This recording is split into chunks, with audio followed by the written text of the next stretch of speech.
तर शेतकरी मित्रांनो, तुम्ही बघू शकता आपण एक गावरान कोंबडी अंड्यावरती बसवली होती आणि ती 15 अंड्यावरती बसवली होती. पण काही उन्हाळ्याच्या दिवसानं, पावसाळ्याच्या गारगुडीनं, थंडीनं वगैरे नाही का अंडे खराब झाले तिचे आणि 7 पिल्ले तिनं काढलेले आहेत. आणि तुम्ही बघू शकता त्याच्या साईडलाच आपण बटेर पण ठेवलेले आहेत, एक 12 बटेर ठेवलेले आहेत. बटेर यांना काही गावातले लोक चित्तर पण म्हणतात, चित्तर लावर पण बोलतात, पण ह्याला इंग्रजी शब्द आहे बटेर.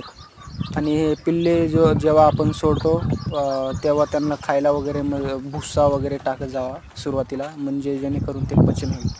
आणि हे तुम्ही बघू शकता की आपण सगळे कोंबडे वगैरे आपले सगळे जे पक्षी आहेत ते दिवसभर बाहेरच सोडतो.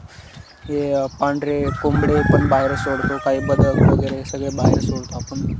त्याच्यामध्ये एक रक्षक म्हणजे कुत्रे पण आहे, ते जे की बाकीचे कुत्रे मांजरापासून संरक्षण करतं आपल्या पक्ष्यांचं. आणि गावरान कोंबडा पण आहे त्याच्यामध्ये, जे की संरक्षणासाठी किंवा आपण बेण्यासाठी, वाढव्यासाठी ठेवलेलं आहे. आणि तुम्ही बघू शकता ही आपली बाग आहे सीताफळीची, याच्यामध्ये आपण सगळे पक्षी मोकळे सोडतो. या बागेमध्ये दिवसभर पक्षी चरतात आणि वापस शेडमध्ये जातात. आणि ही जी आपली शेडची एक पहिली कोंबडी आहे, शेडमध्ये सगळ्यात पहिल्यांदा ही कोंबडीच घेतली होती. तिनं पण पिल्ले काढलेले आहेत, तर ती तिच्या पिल्ल्यांना घेऊन फिरते. आणि विशेष म्हणजे तिच्या पिल्ल्यांमध्ये एक चित्राचं पण पिल्लू आहे, ओरिजिनल गावरान चित्तर, त्याचं पण पिल्लू आहे. आणि ते पण सांभाळते. आपण मागच्या व्हिडिओमध्ये सांगितलं होतं, काल आपण यावरच एक व्हिडिओ बनवला होता शॉर्ट्स, तर तुम्ही पाहू शकता ती कशा प्रकारे त्यांच्या पिल्ल्यांना वगैरे चारायली आहे.